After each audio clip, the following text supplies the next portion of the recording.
അപ്പം നമുക്ക് ഓടിപ്പോയിട്ടൊരു മത്സ്യകന്യകേനെ കണ്ടാലോ? കൽപ്പറ്റ ബൈപ്പാസിൽ വന്നൊരു ഷോ ആയിരുന്നു അത്. ഇപ്പം അവിടെ ഇല്ല, അത് കുറച്ച് നാൾ മുമ്പ് എടുത്തു വെച്ച വീഡിയോ ആണ്. എന്ത് രസമാണെന്നറിയോ അവരെ കാണാൻ.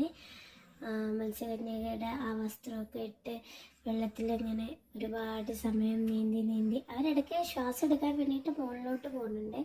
പിന്നെ വീണ്ടും 2 മിനിറ്റ് കഴിഞ്ഞ് താഴോട്ട് വരും. ഞാനും എൻ്റെ വാവയും ഉമ്മച്ചിയും ഉപ്പച്ചിയായിരുന്നു പോയത്. അടിപൊളി ആയിരുന്നു കേട്ടോ.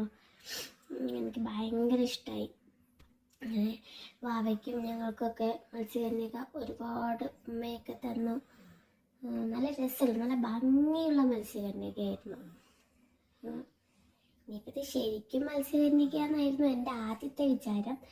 ഇപ്പോൾ കുറച്ച് നാളായിട്ട് എനിക്കറിയാം ഇത് വേഷം കെട്ടിയതാണ് എന്ന്.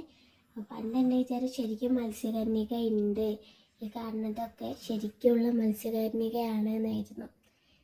ഇപ്പം എനിക്ക് വിവരം വെച്ചു, അതുകൊണ്ട് എന്തറിയാം ഇത് ശരിക്കും മത്സ്യകന്യക അല്ല എന്നറിയാം. എന്നെപ്പോലെ തെറ്റിദ്ധരിച്ച ആരെങ്കിലും ഉണ്ടോ? ഉണ്ടെങ്കിൽ വേഗം വന്ന് കമൻറ്റ് ഇട്ടോളി. ഇതിന് മുൻപ് നേരിട്ട് കണ്ടിട്ടില്ല കേട്ടോ. ഓരോ വീഡിയോയിലും യൂട്യൂബിലൊക്കെ കണ്ടതേ ഉള്ളൂ. അപ്പോൾ ആദ്യമായിട്ടാണ് ഇത് നേരിട്ട് കാണുന്നത്. ഇപ്പോൾ അതിൻ്റെതായ ഒരു എക്സൈറ്റ്മെൻറ്റ് ഉണ്ടായിരുന്നു. പിന്നെ ഞങ്ങൾ കുറേ ഫുഡൊക്കെ കഴിച്ചു അവിടുന്ന്. കോളിഫ്ലവർ പൊരിച്ചതും ഇതൊക്കെ അതൊന്നും വീഡിയോ എടുത്തില്ലായിരുന്നു കേട്ടോ.